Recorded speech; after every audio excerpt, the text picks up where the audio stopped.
So the next presentation is our only dual presentation of the day. It's great when we have these case studies here at the Telecom Council to have both sides of a partnership discuss the case and talk about how one provided a solution, the other one implemented it, and how partnerships are critical to the success of implementations of big data analytic solutions and just about everything else.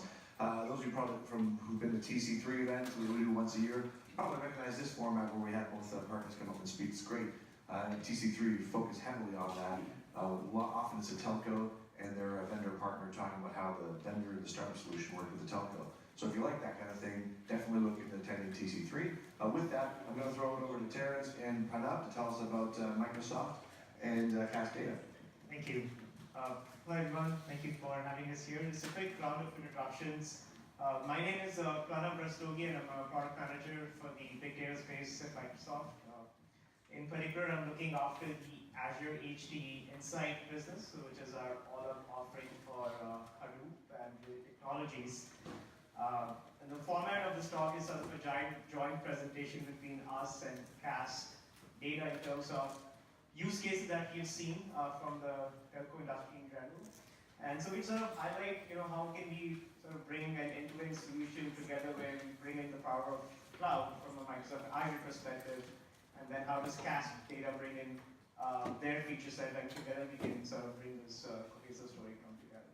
So I'll let Terence introduce himself and then we sort of go into the presentation. Hi, I'm Terence, and currently I'm a software architect in Cask. That I'm mainly responsible for designing, building the Cask Data application platform, which is a big data application platform that I'll cover a little bit more during the talk. But thanks for having the chance to talk to all of you. So primarily what you're sort of looking at, if the okay, that's the form. Yeah, right. So the biggest challenge that we have for running any of big data workloads is a lot of companies, a lot of industries are still running their workloads on-prem, and their big challenges of running on-prem is you have to pay upfront for hardware costs, you have to pay upfront for infrastructure that you have to maintain, you have to plan for capacity way ahead. Sometimes this capacity gets unused, which you have to pay for as well. And then you have to sort of build up this expertise to run this big data workloads. So you can pick your technology of choice, but you have to have somebody who sort of can understand it, run it, maintain it.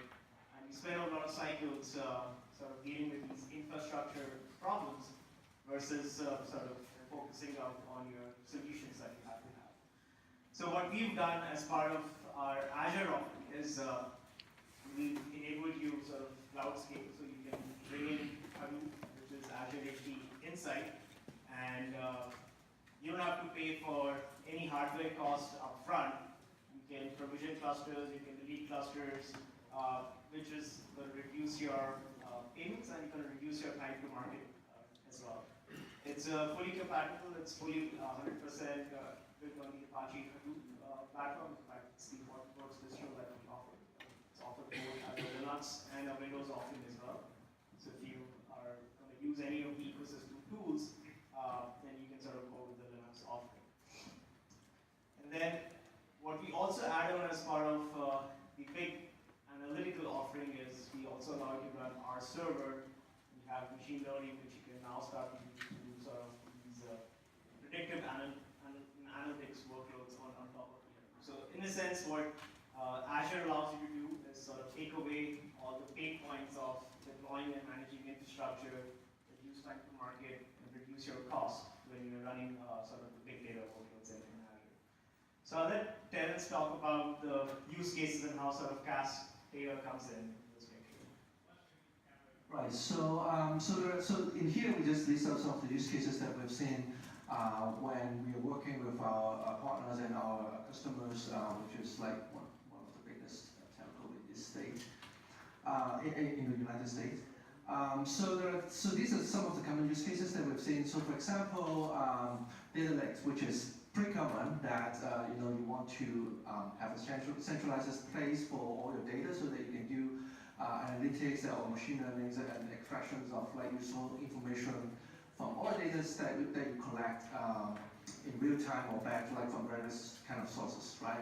And it's very important to the telco industry in the way that you want to have a way to centralize the data so that you can impose security, control, permissions, authorization, authentication, that kind of things, and be able to tell internally who's using data in what way and anonymizations and all these kind of features have to be in there. And then there are various kind of analytics analysis things that could happen. For example, the call center analysis or the network analysis, which is one of the use cases that we've seen. So one of the, it's not exactly call center, but one of our current use case that we're working together with telco is they're building a software-defined network solution internally. So they use, they want to have a way to be able to analyze the network data in real time and be able to reconfigure the network through software so that it can respond to the network need in real time. So that I'm going to cover a little bit more. And then also other types of analytics, like sentiment analytics. You want to say, maybe you want to get all the Twitter and Facebook feeds to see what are people saying, right, about your network, right? So that based on that kind of social data, social media data, and other sorts of data, to react proactively, right? To tell oh, actually in this area, you can actually detect it faster sometimes, right? Oh, why this particular cell tower is so slow because all the people around it is kind of complaining something, saying something in the Twitter and something like that, right? And also, of course, the anomaly detections, right? You want to see if there's some kind of search in traffic and some abnormal traffic that going through the network router or your devices or something like that, right? So you want to be able to detect and react on that. So so before we go a little bit deeper on how we help to solve this use case, let me tell you a little bit more about what we do. So the core products that we have is called the Cask Data Application Platform. Usually we just refer to as CDAP. So it is kind of like an application server for Hadoop. It helps you to build big data applications really, really easily, right? Because at the end, yes, you have a lot of data, but at the end you want to be able to extract information and be able to use the information from there. So so with Cask, it helps you to, so with Cask, we have some kind of ready-made applications that helps you to solve some of the standard use cases like data injections or data lineage, data governance, that kind of use cases relatively easily. And then the CDAP platform itself allows you to write more native, lower level, slightly lower level applications to suit your needs so that you can write real-time analytics, you can do sparse streaming, that kind of things as well. And the platform provides abstraction so that it can run on different distros and also I can run on cloud or on premises as well. So it's kind of providing you a very nice way to test and experiment your stuff, and then eventually you can run and move your applications to run on the cloud as well. So quick overview is one of the things that we provide is called a Cask Hydrator, which actually is the things on top. It basically helps you to build up your data lakes use case mainly, and some of the machine learning use case. So it provides a very nice, simple to use drag and drop UI that you can construct a data pipeline, so that you can specify what are the sources of my data, and then what kind of transformation processing or machine learning, that kind of algorithms that you want to run through. And then through Cask, it provides lifecycle management and transactions and securities, that kind of things for the data pipeline. So that from the usage point of view, right, you don't have to worry about all those stuff. All you need to focus on is actually building a data pipeline, which is your applications, right? So that you can easily just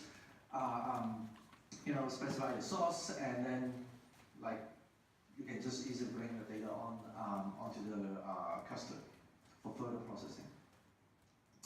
The other thing that we have is called a Cask Tracker, which is basically a data governance tools. It is more about let's say you have data being collected in real time, or you have data being collected in batch. batch, right, either way. But at the end, when you're like doing processing of those data, and then you may end up with some certain data sets, right, that you use. But then from time to time, you want to see like actually who is accessing those data, right, internally, or like where does the data actually comes from, right? What kind of processing, what kind of applications that is go through to produce these particular data sets, right? So the tracker actually provides a way for you to discover and a visualized way for you to discover and be able to see like all data lineage and metadata about the data itself, which is arguably very useful in general for enterprise, but specifically for telco because you want to be able to trace all the way back, like what happens with my data, right? Is it doing the right thing? If you know, things like that. I think that's this last slide, but like because I'm a bit over time. But anyway, so our telco partner actually use the CDAP platform extensively for many different use cases, including like the things that I mentioned. And with that, they are able to leverage the huge amount of internal developers to be able to like jump onto the big data platform really quickly, right? Rather than spending like months in training, they can actually start contributing and writing applications within like a couple days or weeks, right? So, all right, and I think that's it. So we have a booth at the back, so you're welcome to talk to us more after this. Great. Thank you, gentlemen. Thank you very much. So we have time for a couple of questions. Anybody want to kick off? So I'll have the first question then. You mentioned the drag and drop interface for how the analysts could come in and just build their own queries or such. How dynamic is the usage environment? Meaning not your data, but the users who use your product. If you give them a tool like that, are they going to be creating new queries every day, all the time? Or is it the kind of thing where they build the usual reports and then they go to, you know, if they sit for a year or two? Right, it really depends, right? So if you think about a normal cycle of using that, like you start with, for example, data scientists, right? So probably they will be creating new pipeline and experimenting the algorithms and way of how the data being transformed, right? That will be pretty interactive, right? They may be creating pipeline, run it for maybe half a day or so, and then tear it down and create a new one, so that kind of usage, right? But once that gets stabilized, right, and then you want to deploy to production, then you can easily export the pipeline and say, oh, this is the things that I want, and I want it to run in production.